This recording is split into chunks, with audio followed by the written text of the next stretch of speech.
Assalamualaikum. Kita akan tengok mekanisme tindakan enzim. Okey.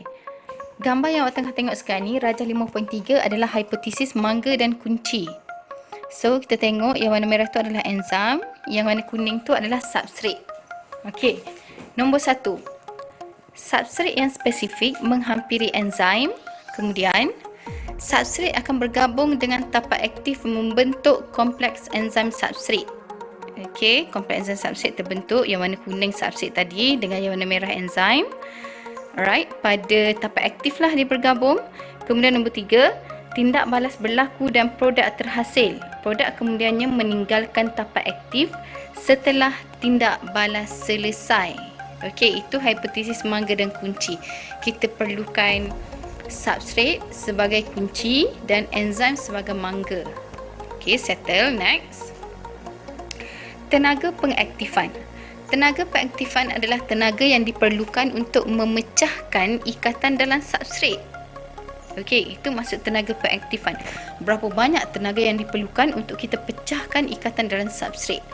Okey, enzim berfungsi untuk mengurangkan tenaga pengaktifan. Kita tengok dekat gambar rajah tu, rajah 5.4.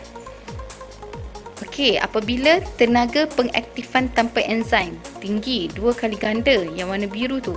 Kemudian yang warna merah tu adalah tenaga pengaktifan dengan enzim, separuh daripada tanpa enzim.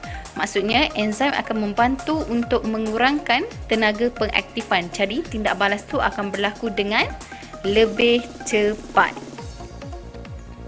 Okey, mekanisme tindakan enzim bergantung kepada beberapa faktor, iaitu suhu, pH, kepekatan enzim dan juga kepekatan substrat. Ada 4 faktor kat sini. Okey, suhu. Awak tengok pada gambar kat sebelah tu, pada graf kat sebelah tu. Okey, kita tengok one by one. Nombor 1. Apabila suhu meningkat, tenaga kinetik akan meningkat. Tenaga kinetik adalah tenaga yang akan membantu tindak balas antara enzim dan juga substrat. Dia akan membantu mengaktifkan substrat itu untuk bergabung pada tapak aktif enzim. Okey, apabila tenaga kinetik meningkat, menyebabkan frekuensi perlanggaran berkesan akan meningkat. Okey, frekuensi perlanggaran berkesan. Frekuensi pelanggaran berkesan ini membantu tindak balas berlaku. Okey, kita tengok semakin meningkatnya suhu, semakin meningkatnya tenaga kinetik, semakin meningkatnya frekuensi perlanggaran berkesan. Jadi kadar tindak balas akan semakin naik. Okey, so nombor 2. Tengok nombor 2 tu. Suhu optimum adalah kadar tindak balas maksimum.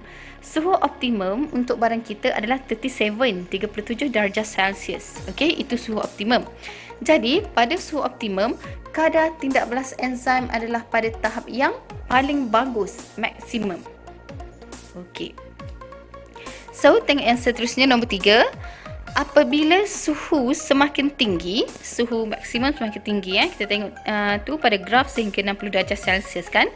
Semakin tinggi suhu, okey, semakin rendah kadar tindak balas. Kenapa ini berlaku?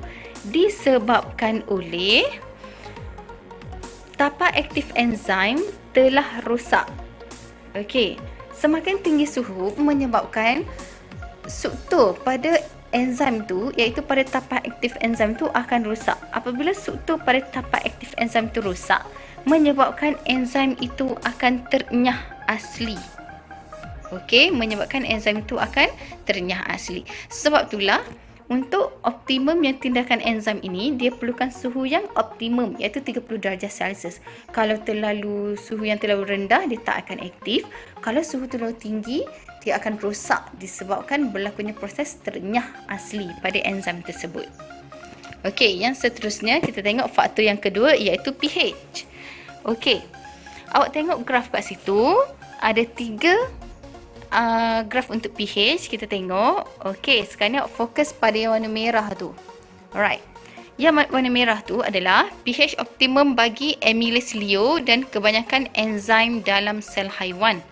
Okey, kita tahu kita dah belajar pH sebelum ni. Masa awak form 2 science dah belajar pH. pH 1 sehingga 6. Okey, 1 sehingga 6 adalah pH asidik. 7 adalah pH neutral. 8 sehingga 14 adalah pH alkali. Tindakan yang paling bagus untuk pH adalah pada 6 hingga 8 disebabkan 6 hingga 8 ni adalah pH neutral.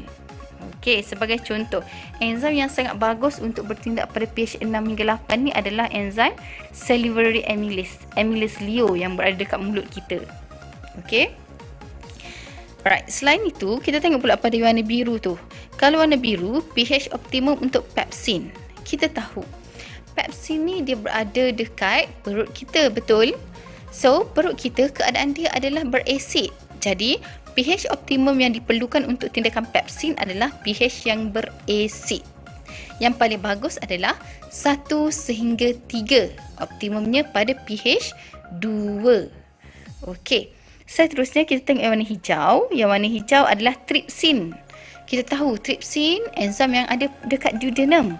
Dan tindakan yang duodenum yang dia buat adalah tindakan pada pH yang alkali. Jadi, untuk pH optimum pada tripsin adalah pH 8. Okey, 7 ke 9. 8 lah kat tengah-tengah tu. Alright, kelas. Maksudnya sekarang ni, pH dia optimum berdasarkan apa enzim yang dia catalyzed. Okey, sekiranya tripsin kita letakkan pada pH neutral. Adakah tripsin boleh melakukan tindak balas dengan bagus? Tak boleh. Betul. Kenapa tak boleh? Sebab tripsin dia perlukan pH yang alkali, bukan pH yang neutral. Okey. Macam tu juga kalau kita letakkan pepsin pada pH alkali, pH 8. Boleh tak pepsin bertindak balas? Tak boleh kan? Disebabkan oleh pepsin memerlukan pH yang berasid, iaitu optimumnya adalah 2. Okey, jelas untuk pH. Right, next. Kesan kepekatan substrat. Okey, faktor yang ketiga yang mempengaruhi tindakan enzim adalah kesan kepekatan substrat. Semakin meningkat kepekatan enzim, semakin meningkat kadar tindak balas. Okey, kelas awak tengok rajah 5.8 dekat situ, nombor 1. Kita tengok kat situ Kesan kepekatan substrat. Pada paksi X adalah kepekatan substrat. Pada paksi Y adalah kadar tindak balas. Okey, ayat yang pertama, semakin meningkat kepekatan enzim, semakin meningkat kadar tindak balas. Okey, maksudnya macam ni sebenarnya. Apabila kepekatan substrat pada paksi X meningkat, kepekatan enzim meningkat, kadar tindak balas akan meningkat. Kita tengok nombor 1 tu. Okey. Right. Maksudnya dia compatible. Dia ada enzim, dia ada substrat, menyebabkan kedua-dua enzim dan substrat akan bertindak balas. Jadi kadar tindak balas akan meningkat, zup naik. Kemudian kita tengok pada nombor 2. Tiba-tiba berlakunya kadar tindak balas yang malar. Okey, dah capai tahap maksimum kat sini. Maksudnya kat sini, kepekatan substrat pada paksi X masih lagi meningkat. Betul tak? Sebab dia paksi X dia non-stop kan, dia masih lagi meningkat. Tapi tiba-tiba kadar tindak balas stop pada tahap maksimum, pada 10 tu. Kenapa berlaku macam tu? Disebabkan oleh kita hadkan kepekatan enzim. Maksudnya, walaupun kepekatan substrat meningkat, tapi kepekatan enzim tidak meningkat. Jadi, kadar tindak balas akan malar. Boleh faham? So, apakah faktor penghad? Faktor penghad untuk graf ini, untuk kesan kepekatan substrat adalah kepekatan enzim. Kita hadkan kepekatan enzim tersebut. Boleh? Okey, next. Kita tengok. Yang last, yang daripada 4 faktor tadi, yang keempat adalah kesan kepekatan enzim. Kita dah tengok kesan kepekatan substrat. Kesan kepekatan enzim ni macam ni pula. Kita tengok graf dia. Kepekatan enzim pada paksi X, kadar tindak balas pada paksi Y. Apabila kepekatan enzim bertambah, kepekatan substrat juga akan bertambah, menyebabkan kadar tindak balas bertambah. Sifir dia macam tu. Kepekatan enzim bertambah pada paksi X tu, kepekatan substrat bertambah, kadar tindak balas akan bertambah. Kita tengok nombor 1 yang warna biru tu. Tapi tiba-tiba capai tahap maksimum macam tadi, tindak balas menjadi malar. Kenapa jadi macam tu? Disebabkan oleh faktor pengehat, iaitu kepekatan substrat. Walaupun kepekatan enzim terus bertambah, tapi kita hadkan kepekatan substrat, menyebabkan tindak balas akan jadi malar. Faham? Boleh? Dia sama je, lebih kurang tadi. Cuma kita switch saja. Okey, dan ingat apabila kepekatan enzim makin bertambah sebab dia pada fase dia non-stop, tapi kita limitkan kepekatan substrat sebagai faktor pengehat, so kadar tindak balas tak boleh berlaku sebab dia tak cukup substrat sekarang ni. Okey, jadi kadar tindak balas akan jadi malar. Jelas ya? Okey, so kita dah habis 4 faktor yang mempengaruhi tindakan enzim. Kita nak tengok aplikasi enzim dalam kehidupan seharian. Kenapa kita belajar pasal enzim sekarang ni? Okey, first kita kena tahu istilah enzim tersekat gerak.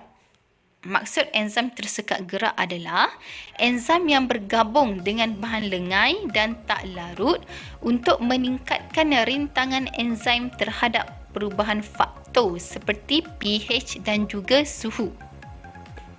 Okey, tengok itu maksud enzim tersekat gerak. Apabila enzim itu dia bergabung dengan bahan lengai dan tak larut. Kenapa dia bergabung? Untuk meningkatkan rintangan enzim terhadap apa-apa perubahan yang berlaku. Okey, teknik ini kita namakan sebagai teknologi imobilisasi enzim. Maksudnya kita berusaha untuk mengekalkan kedudukan enzim untuk kita dapatkan hasil yang optimum, hasil yang maksimum. Itu maksudnya ya.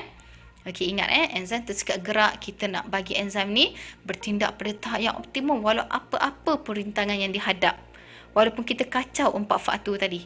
Dan teknik itu adalah teknologi imobilisasi enzim. Okey, so kita tengok apa aplikasi yang dah buat setakat ni dengan teknik itu. Yang pertama, enzim pencernaan digunakan dalam bidang perubatan, buat ubat tu. Okey. So yang kedua, enzim laktase dalam susu bebas laktosa. Okey. Seterusnya, enzim pektinase dan selulase dalam penghasilan jus. Enzim amylase, lipase, protease dan selulase dalam biodeterjen, sabun basuh yang kita guna kat rumah kita tu. Okey, next, enzim trypsin untuk keluarkan bulu sebab kita nak buat produk, kita nak buat beg, okey, kita nak buat kasut. Itu contohlah yang kita gunakan untuk produk kulit. Okey, next, enzim protease digunakan untuk menghasilkan kulit-kulit ikan. Biasa kulit-kulit ikan yang liat. Boleh? Itu teknologi yang kita applykan untuk imobilisasi enzim. Right?